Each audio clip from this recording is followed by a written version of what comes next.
Hello, Genevieve. Namons here, and I don't know if you know, we have new information, a rumor, so take it with a grain of salt, regarding potential spin-offs for The Mandalorian. Now, this is nothing new, of course. It's something that's been rumored since well, I'll get into it right now here. It's from Bounty in the Comics. They're reporting on someone else's reporting of this, so as usual. But let's dive into it. The Mandalorian actress Gina Carano is rumored to headline a spin-off series based on her Cara Dune character. Cara Dune. The rumor comes from LRM Online, who detail there's a big push for Cara Dune, played by Gina Carano, to get her own spin-off series on Disney Plus. Yep. I can see this. I can see this being that it's been revealed that not Dave Filoni so much, but Jon Favreau, that he's a bit right leaning. Anyways, now this is purely rumor. Even here it says, going to say more than once, that no other details on the show are revealed. However, LRM's online Shockey speculated it could be similar to the Cassian Andor series and show Cara Dune's story before she teams up with the Mandalorian. Yeah, so there was a whole story, I think it was episode 4, where he talked about in detail about her situation. You know, when she was we're all worried she was going to take over the show. You know, and it turned out to be the complete opposite, so to speak. Not what she thought. We thought she was. We thought she was like someone was there to show Mandalorian that women do it better. While she is definitely a soldier type, she is not. She did not pick up the role that we thought she would, like some kind of like uh, a Mary Sue role. Mary Sue. Anyways, let's go into detail about what was revealed in that episode here. We know that she's from Alderaan, and she previously served as a shock trooper in the Rebel Alliance during the Galactic Civil War. Specifically, she tells the Mandalorian during Chapter 4 Sanctuary that she saw most of her action mopping up after Endor, mostly ex-Imperial warlords. Dune went on to detail how she took out the former Imperials, saying, "They wanted it fast and quiet. They'd send us in on the dropships. No support, just us." However, the Imperials had been defeated. After the Imperials had been defeated, her role changed. She explained at the time, "Then the imps were gone. The politics started. We were the peacekeepers, protecting delegates, suppressing riots. Not what I signed up for." Following her duties as a shock trooper, she seemingly retired to the planet Sorgan, where she encountered the Mandalorian and is eventually recruited by him to attack the Imperial forces on Navarro. And then goes into detail about what they're saying.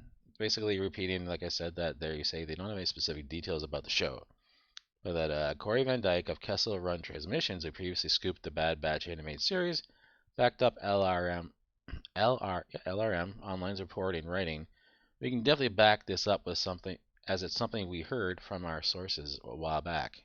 He added, "Carrie will probably have little help from some friends in the series, though." And here's the tweet.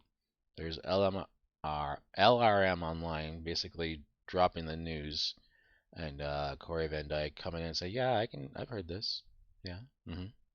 This was just today? Yeah. Yeah, I think. Today's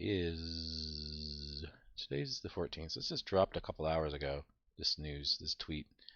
Anyways, now here we go into detail. Now, this is from back in February, and it's going to go detail. I'll read it now, just where he talks about what was happening with their thoughts for the series going forward.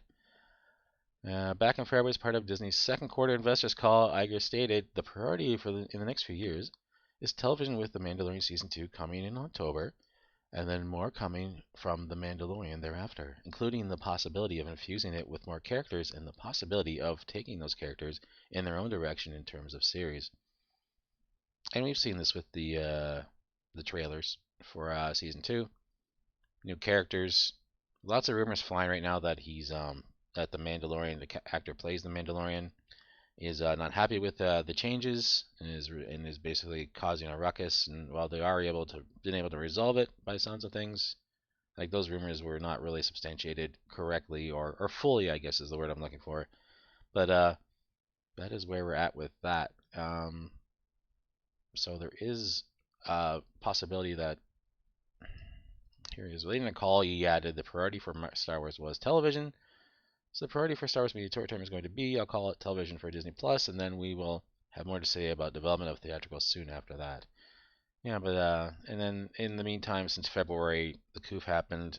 Things have been going down, and right now, and it's going to talk about this next, about how they're basically refocusing on streaming.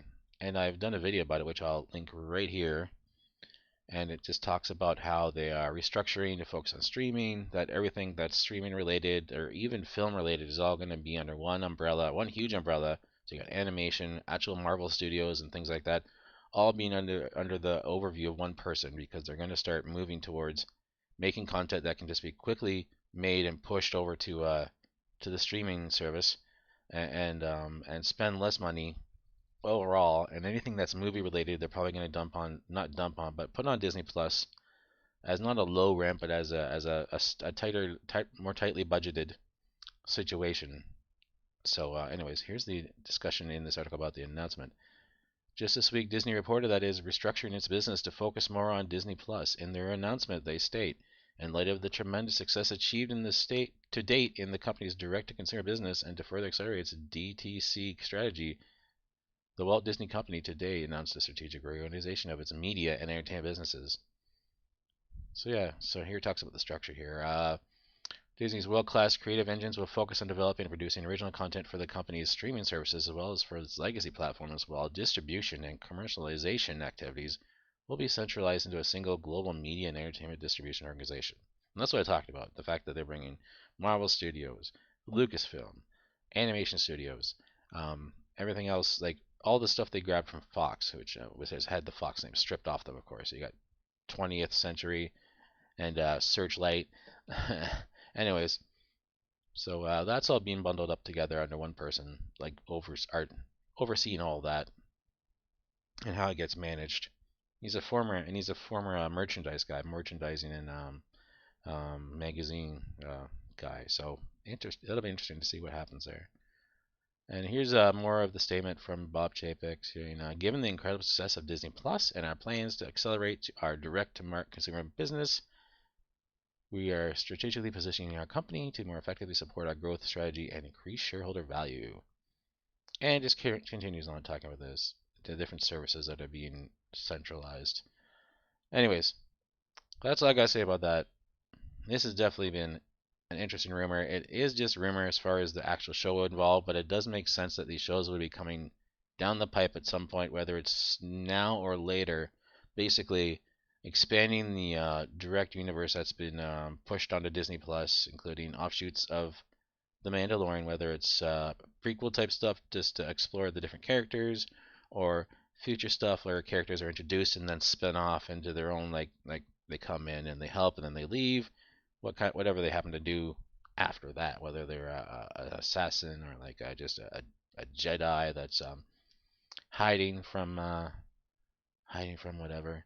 So yeah, that's everything in that little rumor. But what do you think about this? Are you interested in this type of show? Do you want to see more of Cara Dune? Or are you just like kind of at a situation where you want to basically see more of the Mandalorian, see his lore expand, see his history expanded more, and don't like the fact that this focus is being spun off into its own multifaceted thing? Let me know in the comments below. And just let you know, if you enjoyed this video, please give it a like.